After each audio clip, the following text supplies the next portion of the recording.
the idea of markers that you've got into first year, second year and third year doesn't indicate. And these girls who were doing the presentation, there was one in year 4 that was just so exceptional. There was this kind of beauty in the way she saw the world and she spoke about it, and was so moving. And I think it came from a place of truth, and sometimes reminding them that you're not here to do assignments, you're not here to acquisition certain knowledge that preemptively I've told you you're going to get. They should be each week going, actually, I want to learn this. And you need to get students to that point that they know the value of their learning.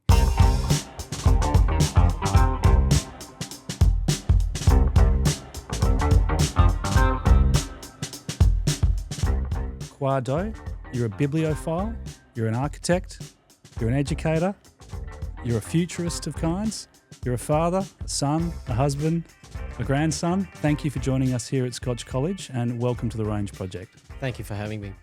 Really excited. Gab Hodgson. Hey. I also want to welcome my colleague and friend, Gab. Gab, you are our middle school enrichment coordinator here at Scotch, and also a middle school year 8 maths teacher.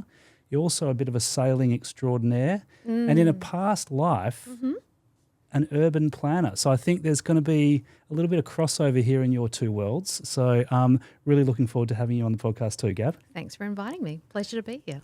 Okay, let's get straight to it. Khoa, you have a fascinating story to share about your life, your childhood, your early days in Australia and before Australia. Can you tell us a little bit about that to kick off the interview before we get to all of our educational stuff? Yeah, I think it's definitely important. Starting point. So I was born a year after the Vietnam War or the American War, whichever perspective you see. So my formative years, I grew up in Vietnam. My upbringing was living with my grandparents and mum and 5 to 6 families in the home. My dad wasn't around. He was in the re-education camp at the time. So I grew up sort of post-war, and during that time, if you read up, I won't go into too much of it, but if you read up, it was a time where things were very difficult in terms of the embargo, and there wasn't much, and that trickled down into even education. So I grew up in that kind of environment where necessity was always the primer of how you value everything. So we were, you could say, the second wave of boat people from Vietnam. So we came in sort of the 80s. And I have to give a quote from my grandfather, which I think is really quite important. So he says, on the night that I leave, he says, focus on the horizon. Don't look down. The ocean is vast.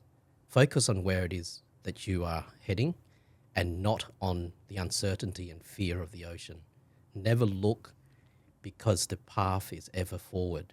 And this is my late grandfather. And I didn't know at the time how significant that was. I thought, we're just going on an adventure, So, so we left on a boat, and I won't go into that. That's a whole nother podcast in itself, the journey. But we crash landed in Malaysia, and then got sponsored by a church, Wembley Downs Church of Christ. And so we came over from that sponsorship. And at the time, it was just myself and mum and dad. They both didn't speak English, and including myself, didn't speak English. So I used to walk. I remember walking around the streets and going to school, and that you'd always look down because you weren't to draw attention to yourself. Lots of Russians were in Vietnam, and so the white man was sort of the boogeyman sort of thing, and just don't draw attention to yourself. So you were always heads down, and the education system in Vietnam at the time was also that authority and teachers were always right. You don't push back on anything, so everything was sort of, you just take it for point value. And when we came to Australia, I was 7 years old, but I remember that night we were taken to our potential place of residence, which was given up by the church and providing this house. And I remember walking through the house and going, this place is huge. And I'm thinking, and I didn't connect that was where we were going to live. And, big white guy, Uncle Sharp, at the time, it was scary, walking through, and he pointed to the room, and obviously he's pointing, this is your bed, and this is the table. And I was looking around. Later on, I said to Dad, what's going on? Like, how are we going to pay for this? Now, you got to remember, in Vietnam, when my grandmother used to, offer food to ancestors and that, a banana would be subdivided and the kids would get pieces. And even at that time, I knew that the middle piece was always the best. So you had to negotiate with your other cousins, right? So this kind of, perspective of limitation and knowing we're little pieces of joy, and so I came from this point of, this is crazy. Why are these people giving it? And I said to Dad, like, they're going to sell me? You selling me or something? What's like this? Just, it didn't kind of compute.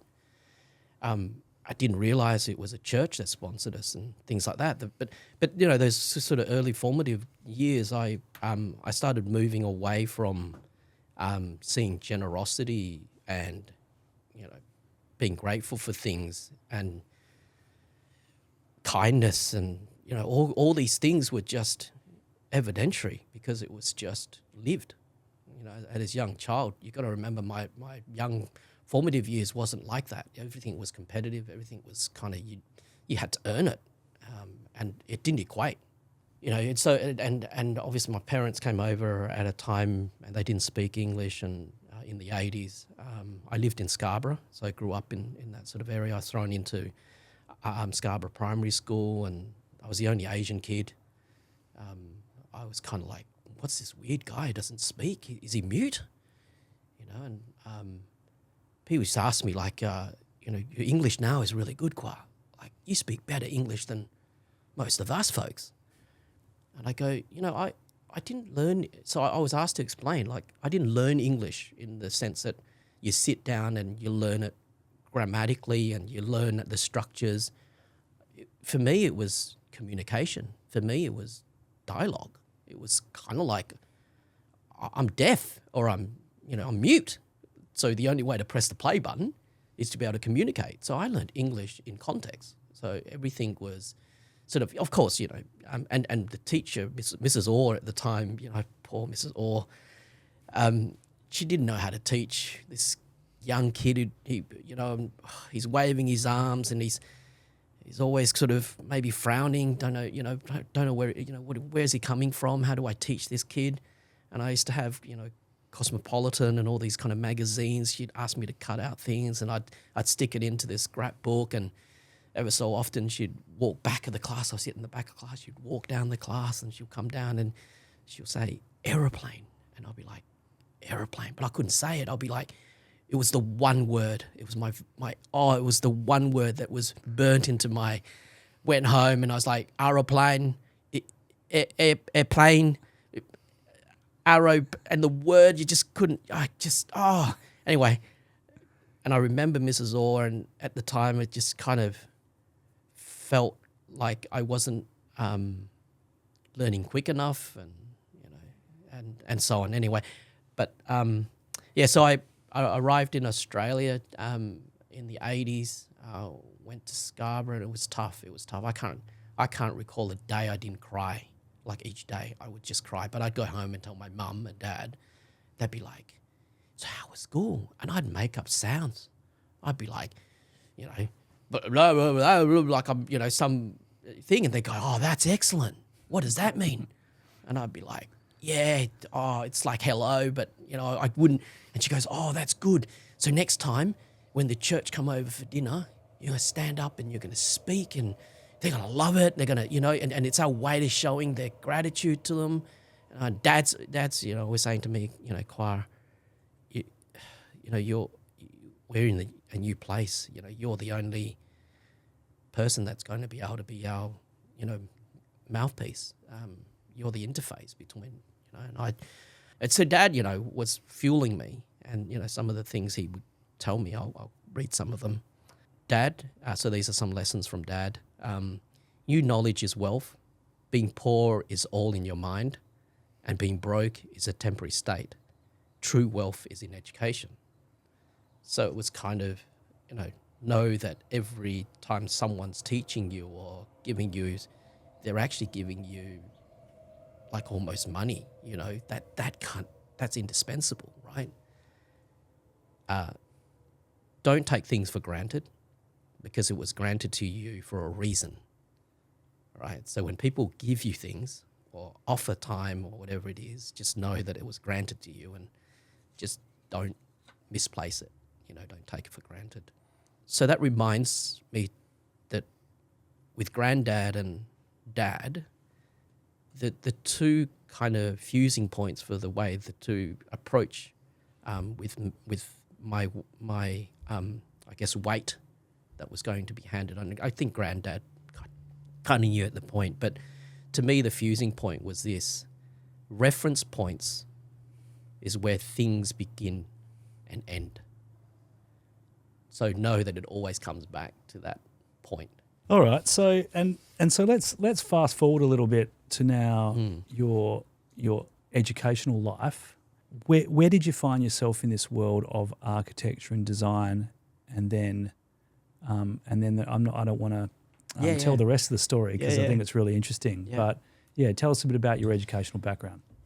So when I finished getting into university, I thought I needed to do something like law or something design, or then I got into architecture because I started to think about obviously your ability, but also what it meant in terms of potentially down the track going back to Vietnam and sort of being able to and at this time I've never there was still a closed country. You couldn't go back, so it was like 20-something years. I only sort of got to go back into Vietnam in second year architecture, and that was a significant point. But choosing architecture was really much that I thought I was good at drawing and did tech, and it was something that you can conceptualize or create an idea and be able to build it. I remember my art teacher at school said, you just have an ability to construct ideas. And then, going into architecture wasn't really, again, it's not, education to me wasn't about markers of doing it. Was more of that bridge or that step to the next thing. And so you talk about reference. Yeah. Reference points really important to you. Was there like a catalyzing moment where you made the shift from being an architect to a teacher? Because we've spoken about this a little bit off camera. Yeah. But there was a moment there, wasn't there? Where you knew, I'm actually a teacher. Yeah. So I'd be a horrible teacher, right? So when I went into architecture, I was always the why kid. Like, but why? Because I'd always try to find where they were coming from. And I'd always ask, my line of inquiry was always to the point where it hit that firewall, that the person who's teaching or the material that was teaching me, had to get to that. I've run out of answers. Yeah, they now. had to get to that point, right? And so I wasn't a teacher. I was horrid in that way, and I never kind of had that anticipation of being a teacher. Okay, so second year went to Vietnam, and I walked the streets, and I would walk down these kind of market alleyways early in the morning because I wanted to see how the urban functioned or played out, and activities. And then one night I got hungry. I was walking around this thing to find a place to eat pho, and I saw these families near the markets, and I was wondering what they were doing. They were kind of firing up a few cans, and saw these kids kind of hanging out at the restaurants, and as soon as people finish eating, they'd run in, and whatever scraps was left, they'd chuck it in this, old paint can, and then they run it back to the laneway. And I walked down and was like, oh, what are you guys up to? Just kind of out of curiosity. And the whole family's like, oh, let's sit down. And I'm like, for what? Like they're all having a meal out of the can, and they were smiling and jovial and what have yous. So that was one moment of learning. Then I went to my grandparents' house, and they still had that sort of intergenerational kind of living. And I walked down some streets, and then I go, why are these kids kind of always gathered at these front courts of the houses along slum area, right? That's where my dad's side. And I was like, Auntie, what's going on? And she goes, these kids, their parents can't afford for them to go to school. So, you know, uncles used to be an accountant. I was kind of a maths teacher. So, yeah, the kids just come around and we teach them a little bit. And I said, so they don't pay. And say, no. We teach them and you know, and then in the afternoon you'll see other activities when the parents come back and they'll bring food for the old couple. And so it was this kind of urban currency exchange was around kindness and generosity and, you know, necessity almost. And I brought that back to Australia. And at the time when you learned architecture, it was always, you know, explore, high-rise, glass and steel. You know, so when you're drawings, you draw up, it looked great, right? Because it's all about those perspectives and the renders, right? Here I am drawing slum housing. Like, what's going on, man? Like, you know, your material palette, you know, explain this. And like, because it's important, it's about localizing, it's about, and I didn't use the word sustainability. It wasn't even in the, you know, psyche at the time. It's like multi-gen. So when I got into fifth year, my final year masters, where you do the dissertation, you know, the dissertation is the conversation piece that you go out to industry to speak, and it was really important. And many of my friends thought I'd go down the route of doing some starchitect kind of a, you know, building, and so you can get these wild, you know, drawings and, wow, spectacular. I didn't. I did a multi-generational housing, you know, 2 prototypes, which one tested blood family living together in Australia, and I used Money Street to test it. And the other model was looking at non-related, you know, living in this multi-gen housing. If your master's thesis is about multi-generational housing, Yeah. For residents who are blood-related or non-related, Yes. and you've kind of you've been inspired by your revisiting of Vietnam, fresh in your mind. This is how people are living. And you're super impressed by the many layers of generosity. So you've come up with this model to take back to Vietnam to address a housing crisis, to perpetuate a value of generosity that you are seeing time and again as incredibly valuable and incredibly like surprising to you in this state of necessity and limits and things like this, but you're saying this is a solution. Yeah. Living in Australia and coming back and kind of going, gosh, there's so much potential. And it's kind of like, well, no, that's the beat of the drum. That's the lifeblood of how these communities work. So what are you going to bring?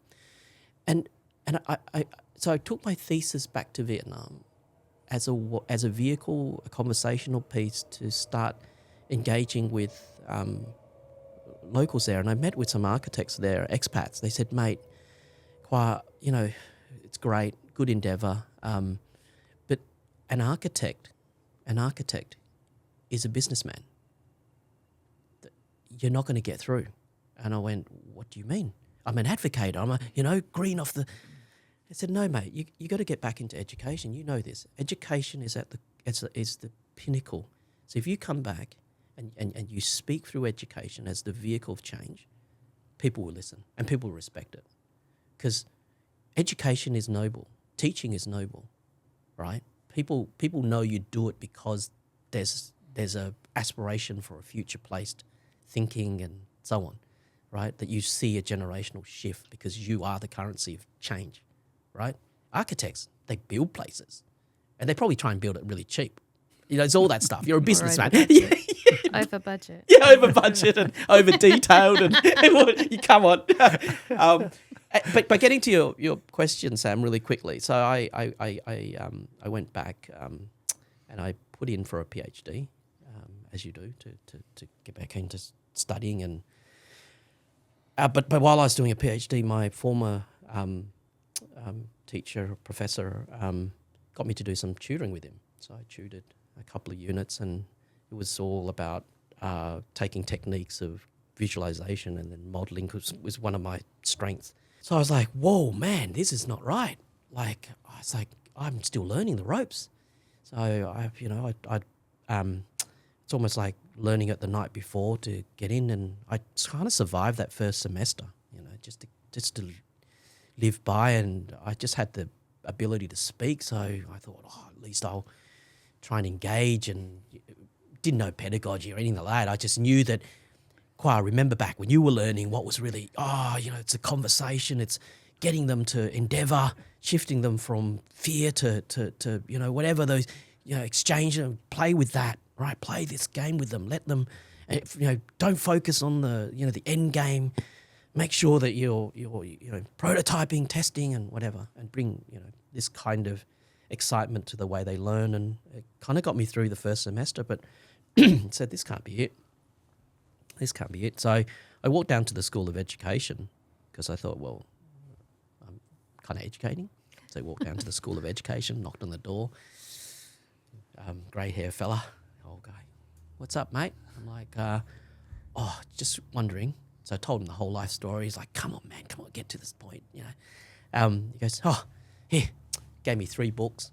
Can't remember what they are, thick as anything. Maybe my hands were smaller then. 3 books on pedagogy, right? Got home, started reading. First few chapters, that makes sense, engage a student, make sure being a teacher is, this and that. And I started reading through and I went, pedagogy, and it's everywhere. Like, what's this about? So got really curious, like, structure, okay, make sure that your learning environment, make sure that assessments are aligned with learning objectives. And like, that's what the unit outline was all about. It's kind of like, now I get it, because you didn't write it, right? You inherited it. So you kind of look through the unit outline, you got learning objectives and high levels of thinking. And I was like, okay, well, I think it's just jargon. I never did that. When was that? Whatever. So then I did that for a few semesters, and they put me into being the chair of design communication. So that was another level up, like, now I have to kind of look after the technology and how all these things integrated. Now, Khoa, you went on to win a few national teaching awards. I did, with all of this stuff. Yeah. To win that teaching award, what was it about the style of teaching that you were delivering that was particularly novel or unique, do you think, that sort of stood out? Because there's a lot of teachers out there. Yeah. What was it that you were doing pedagogically that was so novel, I guess, in that context? Some of my awards later on has been winning a lot of the national Australian grants for mobility. So one of my underpinning teaching philosophy is learning beyond the classroom. Okay. And what's really important about that is, the safety of my lectern, the safety of the tutorial and so on is not what my students can be afforded of understanding agency and urgency. So taking them overseas, and I've taken students to Hong Kong, Malaysia, Vietnam, Taiwan, and won many grants. That's kind of one of my fortes. But it comes from a point of love. So when I write, my philosophy is embedded in that proposal. And that experiential learning beyond the confines of the classroom. Yeah. And what students are able to see is that, okay, so to how it's set up is each student, whether you're year 1, first coming in, or up to year 5, you're about to leave the university into the big wide world, scary world of work, they're asked to do a proposal. And each of these proposals would go, so for Vietnam, first year would like, I'm really, and you got to say, what are you interested in? What's your point of curiosity? I hear Vietnam's like this, and the materials and the colors are very vibrant and local, and it's very kind of almost uncontrolled, right? And then a 5th year would be, okay, I've got to be a bit more sophisticated. So I'll look at this and I'll look at that. There's principles of that, and so they ground themselves in theories, and all the proposals are great. First day we arrive in Vietnam. They stand up and they present to the students in Vietnam and the faculties.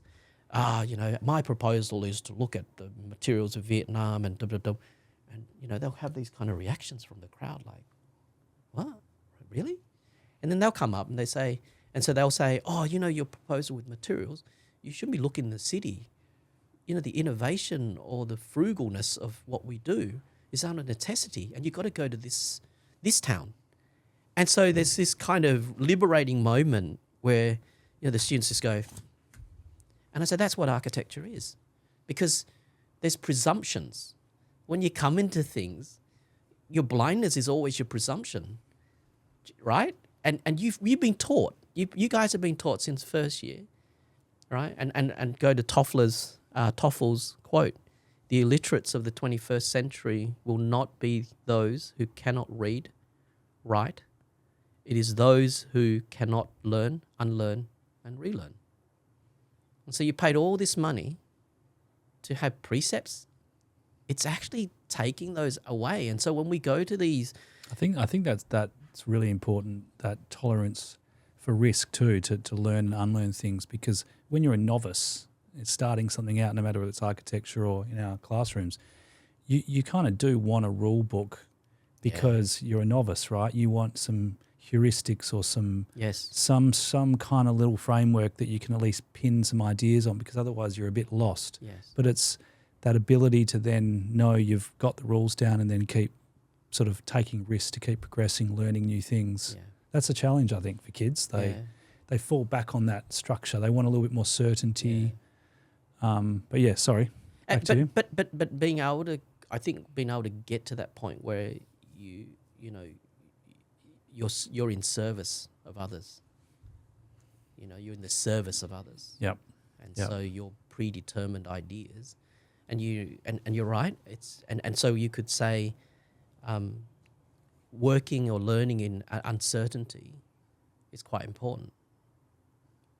Now it takes me back to when I was on that boat. So I was on that boat, and there's a crack line in the boat, and I look out, and it's just nothing except blue. And what did my grandfather say?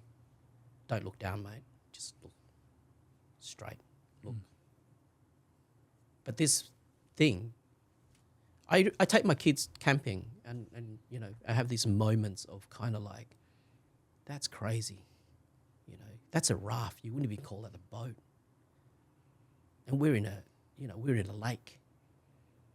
And so for me, it's like, how do you teach so that you embrace uncertainty, but you give the kids the horizon? What's the saying? Being a good teacher is not a teacher who tells you what to look for. Gives you where you could look, but doesn't tell you what to look for. Okay. Well, that's actually a good segue to one of my favourite topics in education right now. We've been talking a lot about this, Gab and I, for last couple of years.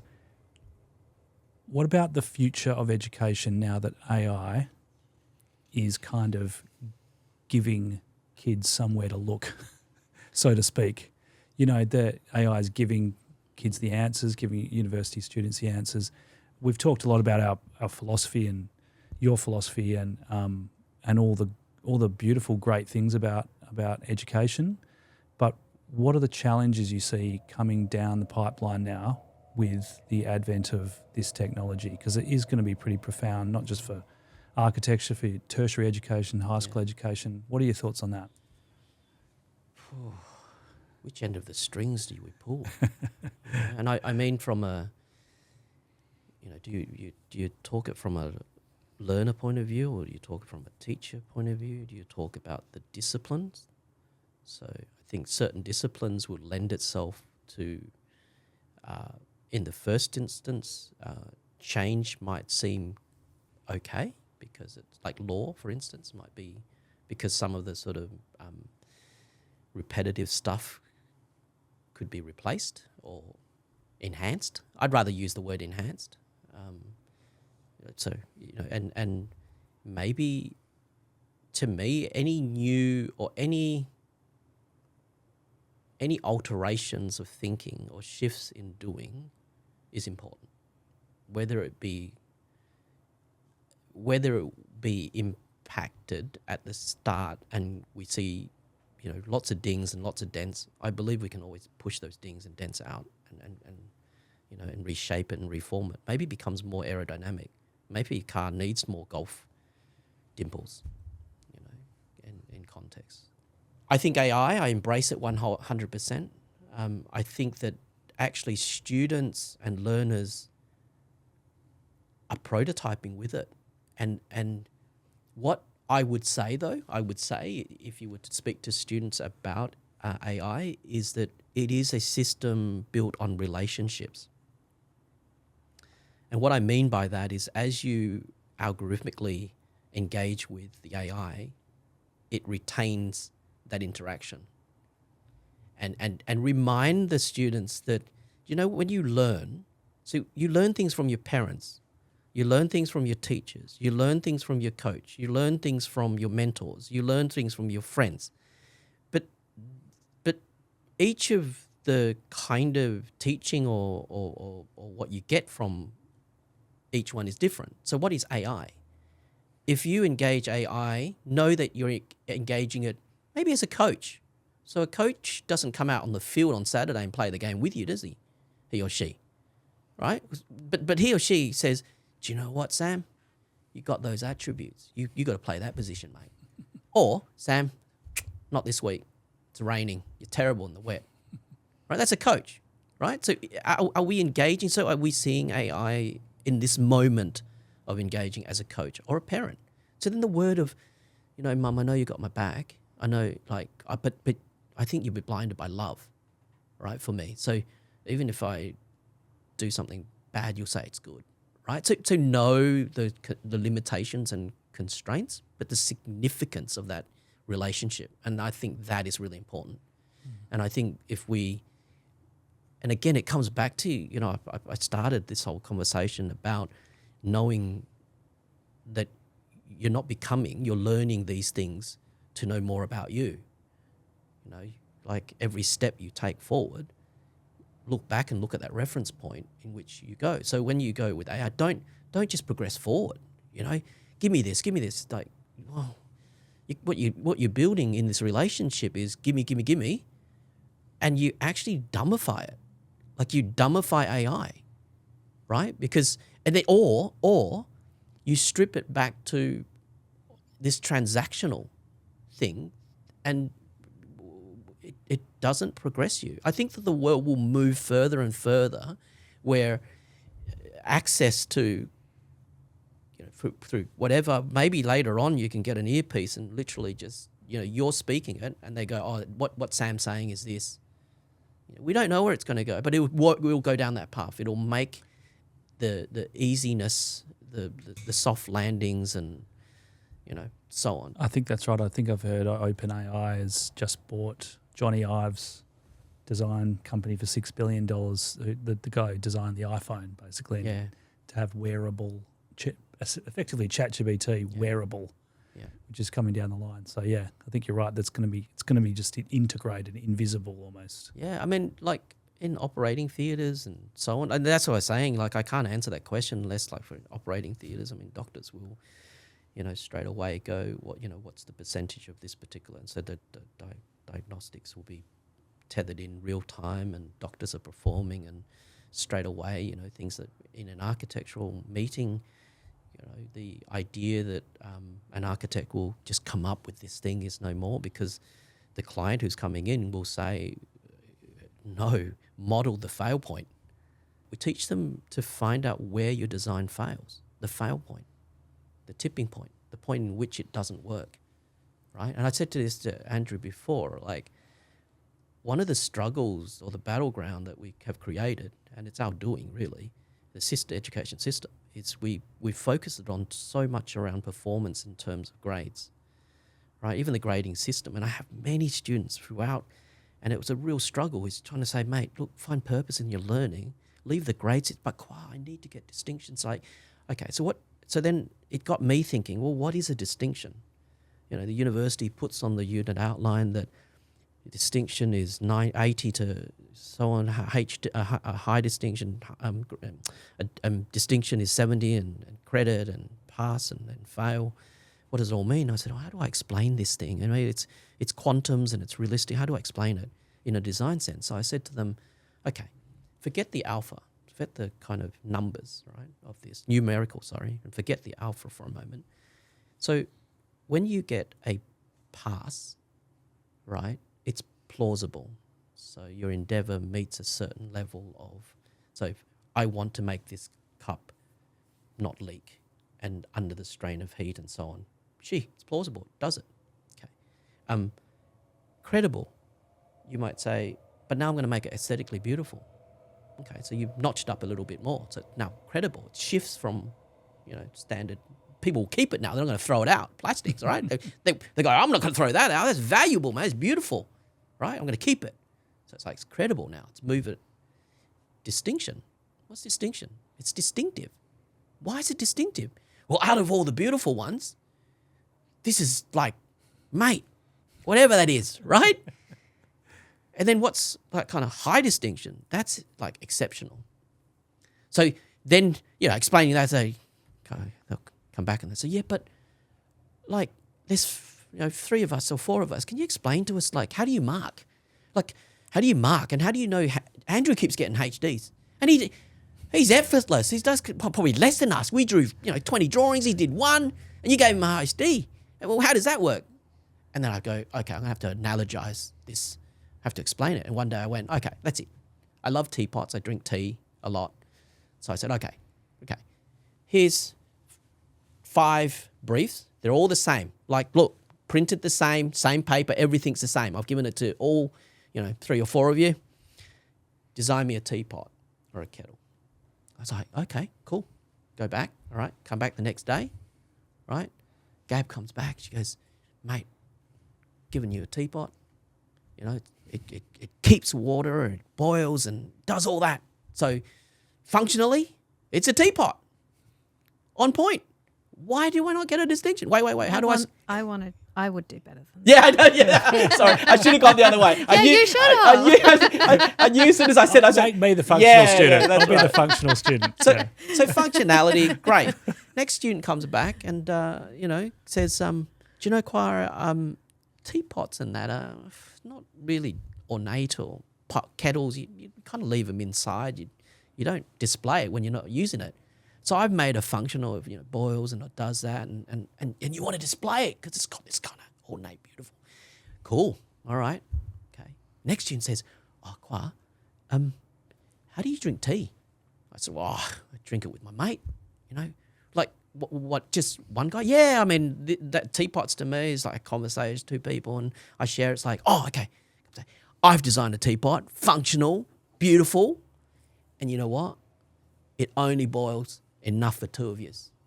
The capacities, you don't need to overboil. You don't need to put more tea. It's scaled to this. Like, okay. Next student comes in. Khoa, like, I've done all of them, but you're going to age. Your hand's not going to have the same dexterity. I've designed a teapot that does all that, and it's timeless. Now, I say to the class, what marks would you give to each of these? And it was that moment of like, your endeavor is what shifts that scale of acknowledgement, right? Because when you come out and you say, this is where it can be, this is how I've looked at scale, this is why I asked that question, right? This is how the rigor is displayed. So it's not, I drew 5 perspectives, I did 20 sections. I think what's very interesting about that is that method of analogizing is so important because that's where you can go beyond just a rubric, and say, hey, dot point 7, I want you to do that. And that gets you like if we're mindful, actually that's where AI could be a great help to sort of run through your rubrics and your marking and objectives and all the stuff that you tell kids are important when they get a task sheet in front of them, but they're just looking at it going, what are you telling me here? To analogize all of that to make it land so it's socially relevant. I think that was a great example. I think learning is, as we move into the AI and so on space, I think it's not what you learn, it's how you learn. And I think that's critical. And so as teachers, it's thinking about the learning environments. That's the third teacher. So I think classrooms have a place, but the idea of wonder and discovery and, looking for... And your question kind of comes back to what I was thinking about, like, what is a university in terms of, and what is a high school and so on, right? As this place, that occupies time. Like, it occupies time, away from... And I think universities, to me, have a civic duty. Singapore, we talked about this, civic duty, that it's not guys like me or educators sit there and fascinate about a question and then develop an assignment from it. Actually, it should be allowing the 20 or 30 or 100 minds wandering the world and observing it at various scales. And there's this beautiful documentary by Charles and Ray Eames, architects, and it's called Power of 10. And you got to watch it. It's 9 minutes. It's on YouTube. And, Charles and Ray Eames were commissioned by IBM to do this in I think it was 60s. And they took, a scale from a picnic setting up into the universe and then went back into the body. And I think learning and AI, it's about being able to place the student in that curiosity layer at which the scale is important to them. Because some find fascination, in the mechanics, into the details. And you've got to start there. Then you move out to the big picture. And then some other learners, and you notice today I don't talk about students, I learners, because I think that's an important thing, right? So it's like finding that scale, and that's the difficulty. That's to me, the beauty about teaching that AI can't do, is to be able to say, do you know your layer of inquiry is kind of to the power of 100? And they go, what does that mean? It means you look at all these pieces and you look at it from here. And some of those guys aren't brave enough to get there yet. You have that bravery, right? Or you've got the mind and vehicle to dive deep into the veins of this, and you can look at it from a cellular point of view. And I think that's the artistry of teaching, that AI, and we've got to come back to those. I think the fascination that AI could, do all these things is not what teaching is about. Like, teaching is about still discovering your learners and being able to give them the right metal detectors, get them onto that beach. Do you know what I mean? Start digging. And start digging. Yeah, start digging. I just think, the world is, you don't need to make up assignments. And that's the problem. We make up assignments because we want to, test. We need something to test them with, almost. Well, the level learnings, literacy, competency, and expertise, right? And then we have to mark them along that. It's not true. It's not that linear. And so when you look at, I don't know, Eames is the verticality of the education, and Jane Jacobs is the horizontal. You would know Jane very well. Love her work. So from the ground plane, Jane was this advocate. She was rebellious. She would bring people around looking, A child looks at this level of the ground plane. An adult, as you get older, you actually go back down again. And so I think that sort of bringing the hinge point between the teacher and the learner of discovery, the horizontal, they have to walk. They have to walk. Let this walk. Walk the city, walk the places, walk. Find the stories that are important. Come back ready to endeavor. I think often it's like, term starting, term 4. What are we doing, sir? It's like, well, this week we're going to learn about this. It's like, well, why? It's okay to say that. Like, get to a point. Or you can say, this week we need to learn about this.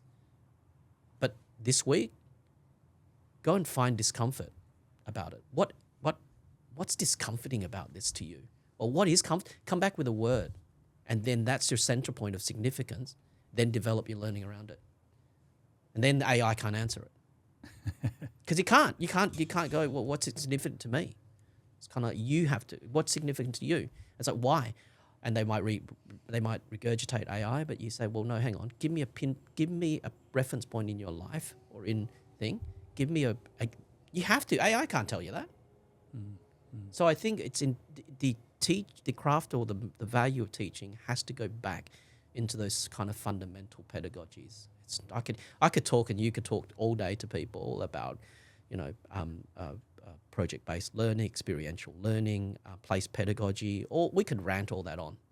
But there's a point in shift now that AI says, no, I can do all that. Because it's artificial intelligence. AI can't reason. AI cannot reason. That's our differentiation. How do we then take that word reason and look at the kind of tapestry of teaching and learning that we do that says reason to do it, reasoning out, taking that complexity and making it simple. Khoa Do. Thank you very much for joining us at Scotch College, and thank you very much, my fearless colleague Gab Hodgson. Thank you for joining us here. Thanks for joining us on the Range Project, and I feel like we need a second episode. There's so much to talk about. So thank you so much, Khoa. That was awesome. Thank you, Gab. Thank Cheers. you.